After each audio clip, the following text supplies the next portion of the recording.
Ciao a tutti e benvenuti in questa mia nuova lezione su Creo Parametric 12. In questa lezione vi voglio parlare di tre funzionalità basilari in Creo Parametric che sono il imposta direttore di lavoro, il salva e il rinomina.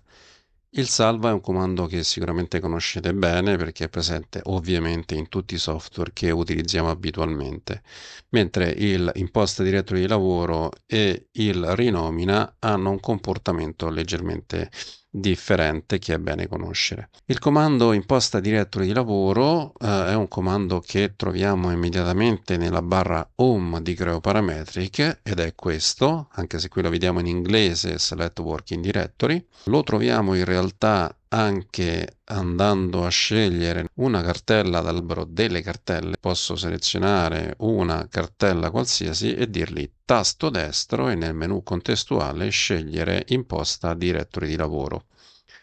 Il comando possiamo anche, se preferiamo, inserire nella barra di accesso rapido, cosa che io normalmente faccio e lo vado a fare immediatamente. File, opzioni, barra di accesso rapido, sotto filtro dei comandi cerchiamo il comando che ci interessa digitando una parte del suo nome.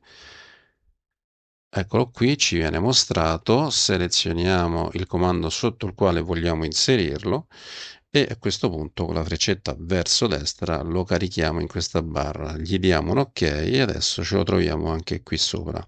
Che cos'è la direttory di lavoro? Che cosa andiamo a definire con imposta direttory di lavoro? La cartella di default, questa è la risposta, ovvero la cartella che ci verrà proposta quando andiamo a fare apri file, per quanto poi potremmo sicuramente sfogliare e andare a cercare altre cartelle, ma anche la cartella che ci verrà proposta quando andremo a salvare per la prima volta un file che sia una parte, un assieme, un disegno o un formato.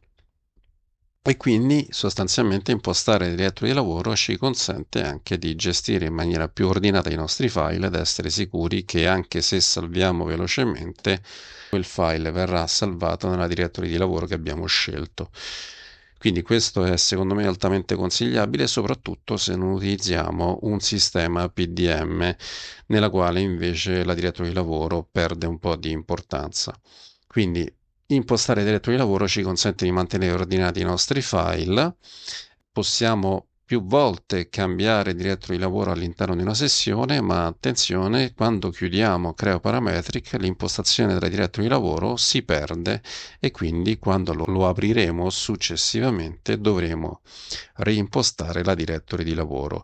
Quindi prendete l'abitudine, a mio avviso è una buona cosa, di impostare sempre la direttory di lavoro ogni volta che apriamo Creo Parametric o anche ogni volta che cambiamo progetto su cui dobbiamo lavorare. Adesso andiamo a impostare la direttory di lavoro. Prima non credo di averlo fatto, quindi lo faccio adesso con imposta direttory di lavoro. Scelgo una cartella che ho già creato precedentemente. È sufficiente selezionare una cartella e dargli ok. Noterete anche che quando utilizzate il comando imposta direttore di lavoro in realtà non vedrete il contenuto delle cartelle, ma vedrete unicamente le cartelle. I file al loro interno non saranno mostrati. Questo perché a Creo Parametric interessa soltanto in quel caso che voi selezioniate una cartella e nient'altro.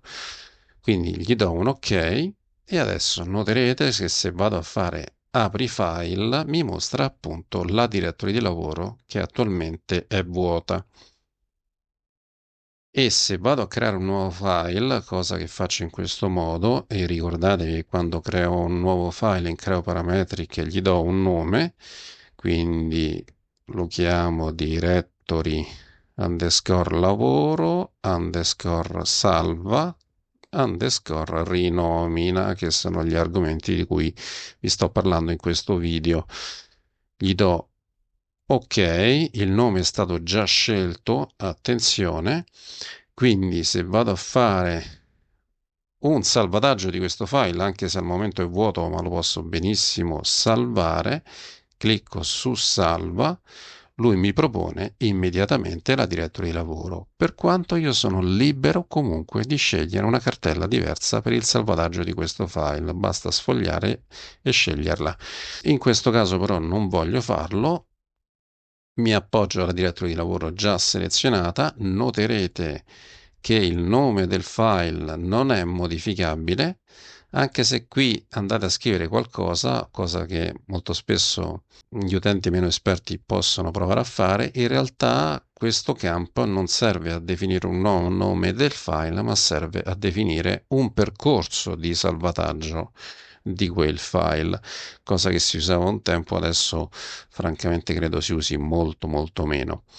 Quindi il nome del file in questa fase non potete cambiarlo, quindi gli do un ok. Nella finestra dei messaggi ci appare una conferma che ci dice il file tal dei tali è stato salvato e quindi siamo sicuri che il file è stato salvato. Poi se non vi fidate, le prime volte potrà capitare, andate a vedere appunto il contenuto di quella cartella e noterete che avete appena salvato un file. Se invece per qualche ragione non sarà stato in grado di salvare il file, sicuramente qua vi apparirà un messaggio che vi dirà il salvataggio non è stato possibile. Questo a volte capita quando magari su quella cartella non avete diritto di scrittura. Ok, se poi andiamo a modificare il file e ci andiamo a creare una geometria solida molto velocemente all'interno, adesso non sto neanche a definire troppi dettagli, e lo salvo nuovamente, essendo un secondo salvataggio, la directory di salvataggio del primo file, della prima versione del file è stata già definita, quindi non me la chiede nuovamente, però allo stesso modo mi dice guarda che ti ho nuovamente salvato il file e anche qui se non mi fido posso andare a vedere nella cartella e troverò un secondo salvataggio, una seconda versione.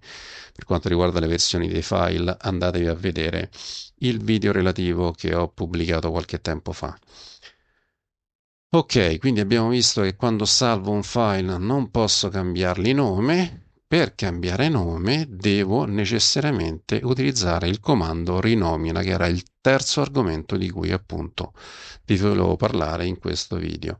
Il comando rinomina lo troviamo sotto file, gestisci file, rinomina. Anche questo comando, se lo utilizziamo spesso, possiamo metterlo nella barra di accesso rapido. Per il momento non lo faccio, ma i passaggi sono esattamente quelli che abbiamo visto prima. Quindi gli vado a dire rinomina e quello che è il nome attuale del modello, gli posso andare a dare il nuovo nome del file, che sarà file rinominato.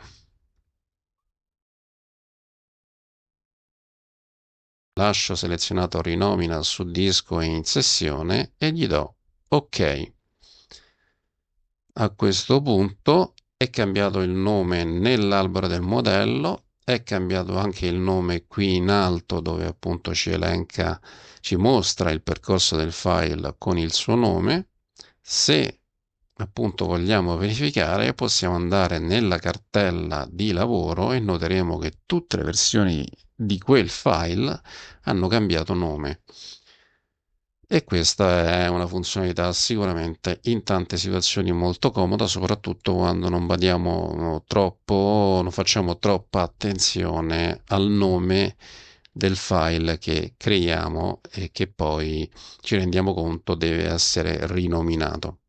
Una piccola attenzione: è consigliabile non rinominare i file manualmente dalla cartella di Windows perché questo potrebbe creare dei problemi, soprattutto se quel file è contenuto in uno o più assiemi e soprattutto se quel file è anche stato utilizzato per fare un disegno, perché se rinominiamo quel file, se andiamo ad aprire il disegno non troverà più il modello relativo, così se andremo ad aprire gli assiemi che lo contenevano, quel file non verrà più trovato, quindi sia il disegno sia gli assiemi ci daranno un errore e quindi è bene non farlo.